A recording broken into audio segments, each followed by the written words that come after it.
खबर शामिल करते हैं। मरी से सियाब अब्बासी की रिपोर्ट के मुताबिक रेस्क्यू 1122 मरी के ज़ेरे एहतमाम सेंट्रल सेक्शन पर आर्मी फायर फाइटर डे के हवाले से दुआया तकरीब का इनेकाद किया गया, जिसमें रेस्क्यू एहलकारों समेत incharge emergency officer Hamza Ali Khan और तमाम विंग इंचार्ज ने शिरकत की।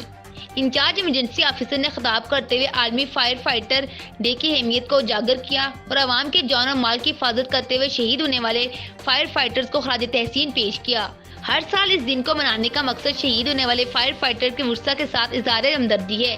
शहीद होने वाले एहलकारों के कौम के हीरो हैं, उनकी लाजवाल कुर्बानियां याद रखी जाएंगी, जो अपनी जान को खतरे में डालकर लोगों की जान और माल की हिफाजत करते हैं। सेंट्रल सेक्शन में शहीद होने वाले रेस्क्यू एहलकारों की तस्वीर भी आवेजा की गई। इस दर्जे में शहीद होने वाले एहलकारों के लिए दर्जात की बुलंदी के लिए दुआ की गई।